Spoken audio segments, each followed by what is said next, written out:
Pertama kali saya motong itu saking groginya itu sampai lupa untuk masang kainnya gitu. Polisi saya motong ya mungkin kurang puas juga hasilnya. Berapa tahun dia tidak baliknya. Rambutnya ya semi gundul gitu, masih ada rambutnya itu. Ya alhamdulillah kalau diundang ke rumah itu tarifnya sudah beda. Dia nangis anak-anak itu. Waktu pas motong saya pegang mesin cukur, pas apa namanya? Kayak botak gitu.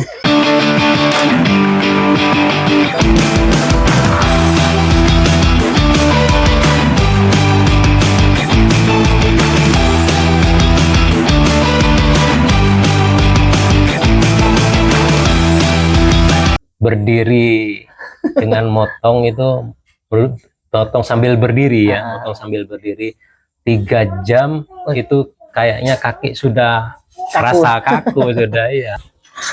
Assalamualaikum warahmatullahi wabarakatuh. Waalaikumsalam warahmatullahi wabarakatuh. Alhamdulillahirabbil alamin. Allahumma shalli wa barik ala sayyidina Muhammad. Kembali lagi di podcast Motivasi Pinggiran bersama saya Agus Gunawan, dan ini apa? Omnya istri saya. Dengan Om siapa? Edi Mulyono. Om Edi Mulyono. Iya. Oke, nanti kita akan mau bahas sedikit-sedikit berkaitan dengan pekerjaan beliau. Jadi apa? Kalau istilahnya barberman. Barberman. Ya, tapi kalau apa orang desa bilangnya tukang cukur ya. Tukang cukur. Oke, tukang cukur. Oke, baik. Biar teman-teman tahu nanti berkaitan dengan tukang cukur, bagi orang-orang yang ingin buka tukang cukur seperti apa ya, mungkin barangkali beliau bisa memberikan inspirasi atau mungkin pengetahuan tentang orang-orang bagi yang membuka tukang cukur seperti pangkas rambut. Pangkas rambut. Ya, pangkas rambut. Barbershop. Kalau istilah kerennya ya barbershop gitu ya. Oke. Sudah berapa lama menekuni potong rambut? Kalau hobi saya sejak SMP saya senang motong rambut memang. Tapi saya memberanikan diri untuk buka pangkas rambut sejak tahun 2018 itu. 2018. Iya. Sekarang kalau tidak salah 7 tahun sudah berjalan. Iya. 7 tahun. Oke. Kira-kira apa yang dibutuhkan oleh tukang potong sebelum dia mau membuka tempat potong? Ya, yang dibutuhkan utama ya skillnya harus punya dia, skillnya.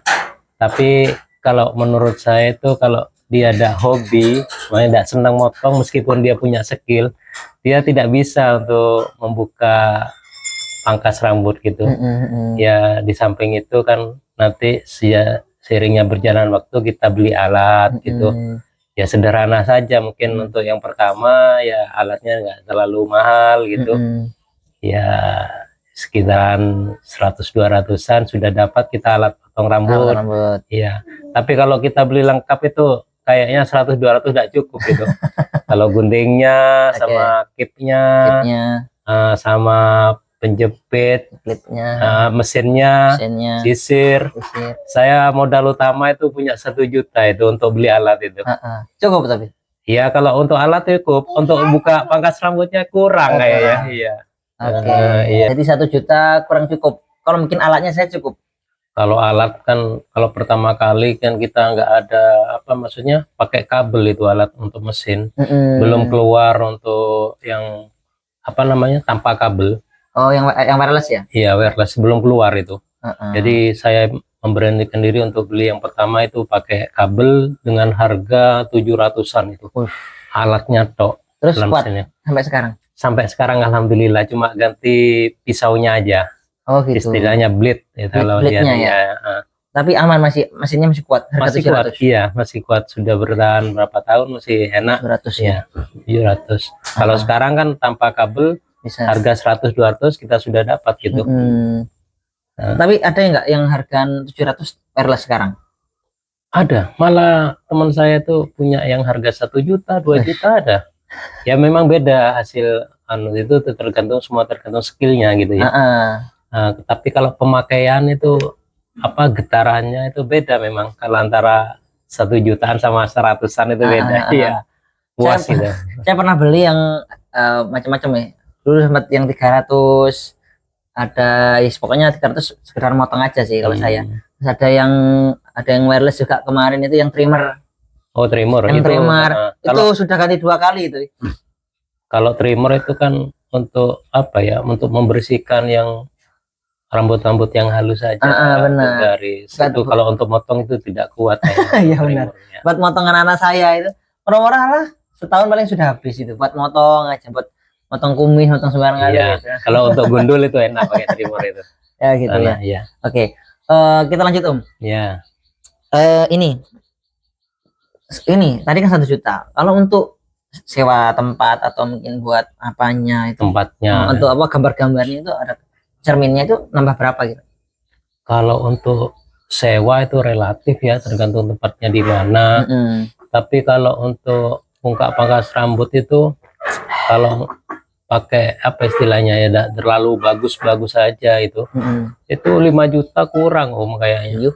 Ya untuk beli kayunya, apa semennya, ongkos tukangnya itu ya. 5 juta itu ya, perkiraan itu dah, perkiraan 5 jutaan kita sudah bisa buka pangkas dengan sederhana gitu.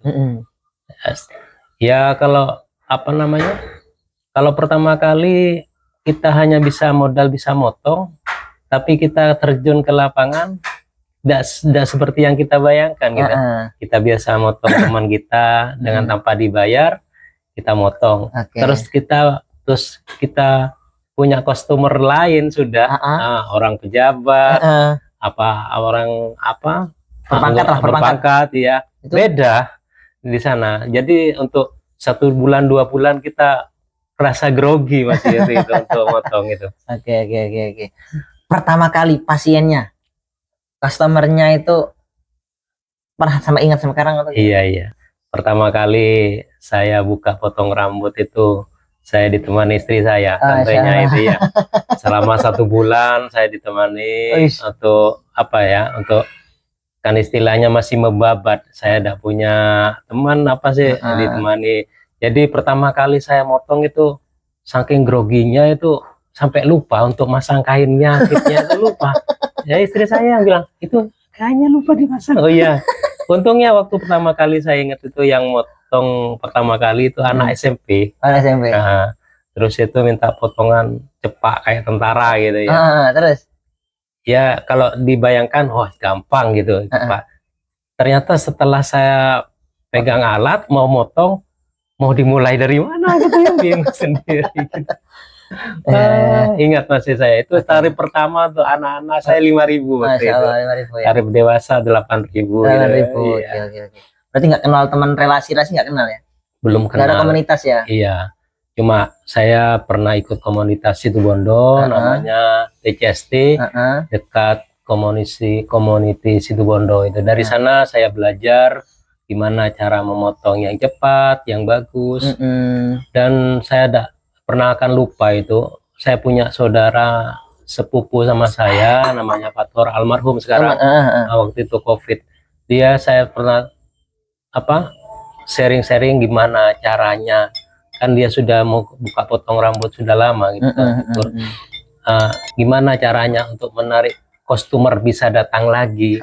Sedangkan skill saya itu tidak seberapa bagus gitu. Ya dia ngasih resep ke saya itu istilahnya pelayanan gitu. Iya, dari pelayanan kita baik ke customer, ke pelanggan, insya Allah pelanggan akan balik lagi gitu kan, katanya dia. Itu yang saya pegang dari sekarang. Meskipun kita skillnya kurang baik, motongnya kurang baik, modal utama itu pelayanan. Iya, pelayanan di sana. Terus ini lanjut pertanyaannya, pejabat yang pernah dipotong Iya, saya masih ingat juga itu. Pernah saya motong Pak Camat waktu itu. Iya. Dia mungkin mau nyoba motong di tempat saya. Setelah saya potong rambutnya Pak Camat, hampir lama gitu. Saya tidak tahu juga waktu itu mau dibuat model kayak apa gitu. Nggak minta apa, request apa itu? Enggak, cuma dia minta rapi. Ya mungkin dengan hasil potongannya dia kurang puas waktu pertama kali gitu. Ya bisanya saya motong sampai selesai, ya mungkin kurang puas, akhirnya nggak balik lagi. Oke. Itu ya. Sampai sekarang belum balik lagi? Sampai sekarang belum balik lagi. Yang kedua saya pernah motong bapak polisi itu. Masya Allah.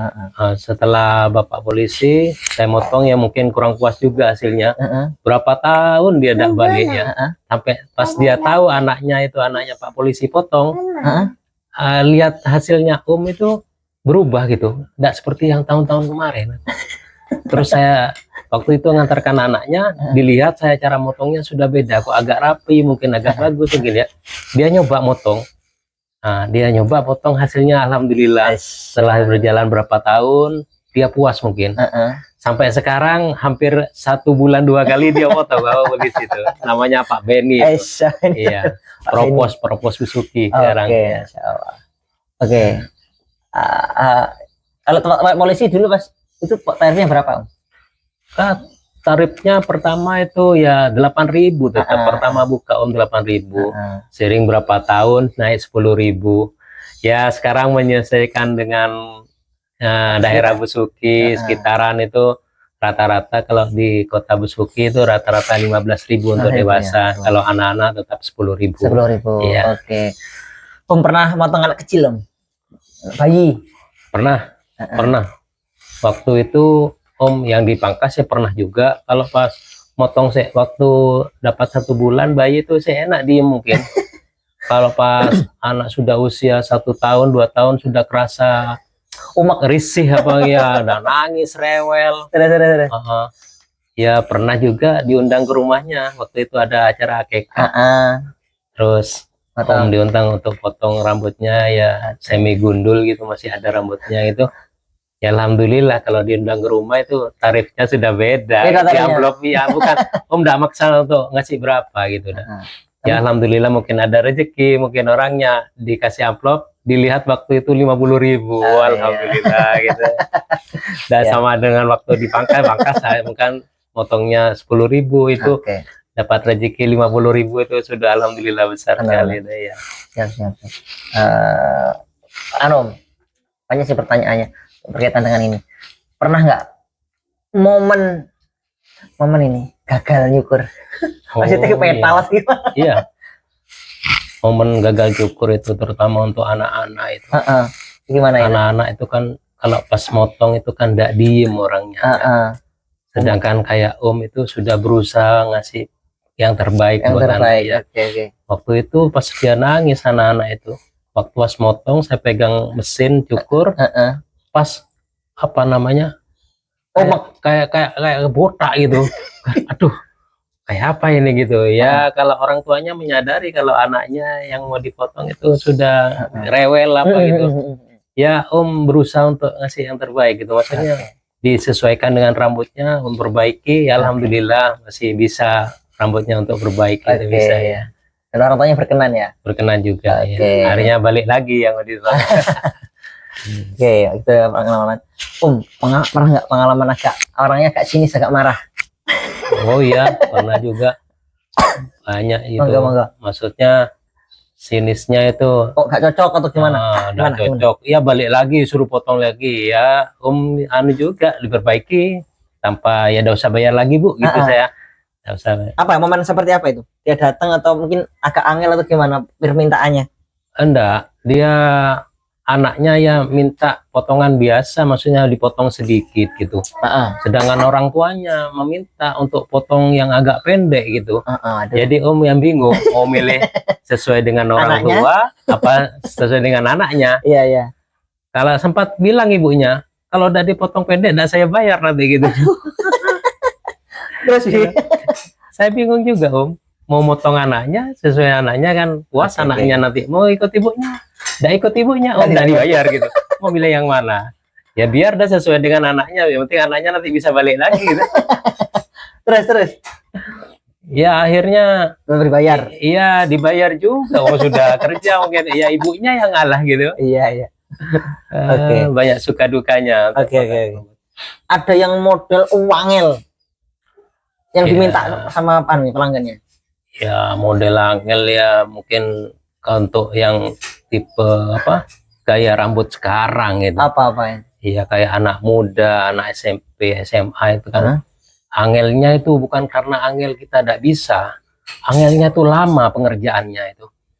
Istilahnya sekarang fit gitu, tipis gitu. Tipis. Iya, tipis. Jadi kan itu ada gradasi antara tipis sampai atas. Benar. Nah, kalau cuma orang tua kan model rapi kan sekedar red ya, enteng ya. Apalagi model gundul paling seneng oh. Sebentar modelnya dapat uang gitu. Ya kalau anak muda ya gitu, itu pengerjaannya itu lama. Ya paling cepat itu kalau model fit, low fit, high fit, medium fit, apa pokoknya yang tipis banget itu untuk bisa membuat gradasi itu setengah jam itu kerjanya. Masya Allah. Iya, sana.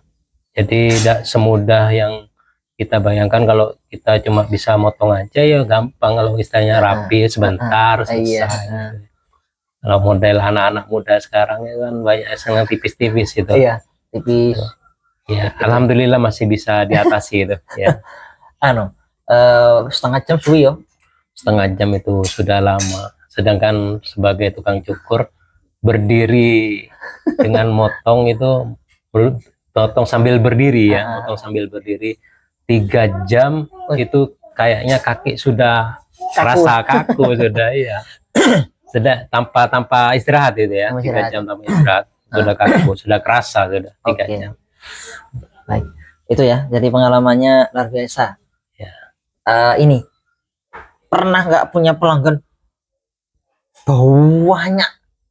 Misalnya pas mungkin kalau biasanya kalau saya lihat itu pas waktu menjelang Lebaran itu antri banyak, itu gimana ya? Ya resepnya itu kita jangan panik, tetap kita santai motong. Kalau kita panik dengan lihat yang di belakang itu saking banyaknya ya pelanggan, kita keburu-buru untuk motong hasilnya biar jangan kayak itu ya. Tetap kita sesuai dengan yang kita biasa potong, dengan apa tidak terburu-buru kita motong meskipun pelanggan banyak. Dari sana nanti kan kita dilihat dengan pelanggan banyak, motongnya kok cuma sebentar, apa dikira sembarangan motongnya, enggak balik lagi pelanggan nanti gitu. Ya tetap santai gitu, tetap rileks dengan hasil yang sesuai dengan potong rambut gitu. Sini sama. Ya sini lah. Oke ya sudah. Oke ya, itu ya. Jadi kalau punya pelanggan banyak tetap harus sesuai dengan ini biasanya. Kebiasaan, enggak boleh sembarangan untuk keburu untuk selesai gitu ya. Nanti dari sana kan, wah kalau pelanggan banyak sembarangan motong nanti kecewa nanti ya. Kecewa. Nggak balik lagi nanti. Benar. Itu. Iya. Kan nanti kalau nggak cepet kabur, wah sopan nih tak pindah. Gimana kalau punya pendapat seperti itu kalau pelanggannya? Kalau menurut Om lebih baik kita tetap aja sesuai dengan biasa kita motong, jangan keburu. Urusan dia mau balik lagi apa enggak itu terserah dia. Pelanggan itu banyak banyak macam-macam itu. Maksudnya ada yang pelanggan karena dia senang motong di sini kita ditunggu gitu. Ada yang pelanggan enggak mau antri, ada. Ya, ada yang pelanggan senang potongannya di sana cepat selesai, meskipun hasilnya kurang bagus cepat. Banyak macam-macam pelanggan di sana. Ya. Kalau Om ya enggak mau ambil pusing, yang penting sesuai dengan kemampuan Om. Biasa motong kayak ini Om, enggak kesusu dah apa.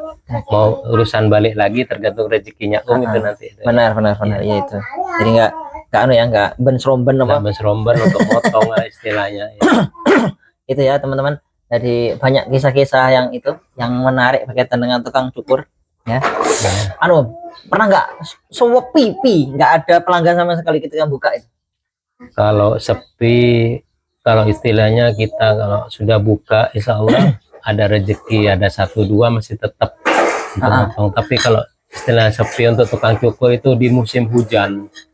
Kalau di musim hujan ya kita bisa antisipasi itu juga itu. Jarang orang keluar kan kalau hujan. Itu ujiannya tukang cukur. Iya. Waktu musim hujan ujiannya tukang cukurnya itu ada. Itu ya musimnya. Iya. Kalau biasa rame ya. Nggak pernah ada yang kosong blong, nggak ada ya. Alhamdulillah. Kalau ya mungkin untuk pemula mungkin ada kosong blong. Kalau sudah punya nama, punya pelanggan, alhamdulillah sih ada dicari orang. Bukan istilahnya Om nyari orang sekarang, Om dicari orang ya. Ditunggu orang ya. Itu harus tepat waktu, kapan kita bukanya jam sekian kita harus jam sekian, jadi orang tidak lari ke yang lain gitu. Kalau yang terakhir Om ya, ini nggak pernah banting harga nggak untuk bersaing, kepada ini apa teman-teman yang tukang cukur yang lain. Ya. Kalau masalah harga, kalau Om sudah mengikuti mengikuti harga tarif di sini gitu. Istilahnya kalau tahun kemarin teman-teman yang di sesama profesi tukang cukur itu sudah naik semua. Yang pertama dari 10.000 dewasa 15 tahun kemarin sudah naik, tapi tidak naik gitu, kasihan juga kan gitu. Ya bertahan 1 tahun dengan harga yang tetap 10.000 dibuat sama rata Jadi anak-anak dewasa 10.000, meskipun yang lain sekitar 15.000 tetap. Terus ada salah satu teman yang untuk tahun sekarang itu diminta sama gitu, dengan harga yang sama. Jadi kita sesuaikan dengan yang ada di sekitar kita. Kapan 15.000 untuk dewasa, jangan dibuat rendah gitu, bilang gitu temannya Om. Ya alhamdulillah menyesuaikan dengan tahun yang sekarang 2025 dengan tarif 15.000 untuk dewasa, 10.000 untuk anak-anak gitu. Ya alhamdulillah barokahnya ya masih ada tambahan. Oh gitu ya. Iya. Oh ya. Ya tergantung, kalau orangnya ya kayak dermawan suka ngasih lebih, kadang kita tidak dikasih 15.000, kadang ada yang kasih 20 gitu gitu. Nggak usah kembali Mas gitu ya. Oke. Itu ya teman-teman berkaitan dengan kisah tentang tukang cukur. Sebenarnya banyak yang mau ditanyakan, tapi khawatir nggak sarapan karena sudah disiapkan sarapan. Sudah menjelang agak siang. Oke, karena tidak kerja juga ini ya, tidak hanya tukang cukur, jadi tukang apa Om? Jadi kuli proyek gitu. Paginya kuli proyek, sorenya tukang pangkas rambut. Jadi jangan pernah putus asa. Kalau punya skill untuk potong rambut, dikembangkan. Jangan cuma bisa motong tapi tidak terjun ke lapangan gitu. Ya. sana dulu. Sana. Oke, teman-teman. Teman-teman cukup itu ya podcast kita bersama dengan Om Edi, Pak Edi tukang cukur. Adik, kasih dulu. Ada kamera. Sana. Bentar lagi selesai. Oke ya, itu ya berkaitan dengan podcast bersama barbershop tukang cukur. Apa namanya nih ya? Pangkas rambut Edi Klimis. Oke, Edi Klimis. Kalau ke Besuki dicari pangkas rambut Edi Klimis. Ada mapnya? Ya ada lah gitu mapnya. Ada mapnya. Sudah TikTok atau buat TikTok Instagram? Untuk TikTok itu saya mau buat ya. Ya, bentar. Lihat video. Sini dulu bentar. Duduk. Oke, ada mapnya Om? Kalau mapnya insya Allah ada. Ya. Dekat stadion, enggak pusing kalau cari tempatnya. Ada Instagram sama TikTok? TikToknya masih belum. Ya. Barangkali nanti belajar TikTok, banyak yang sekarang tukang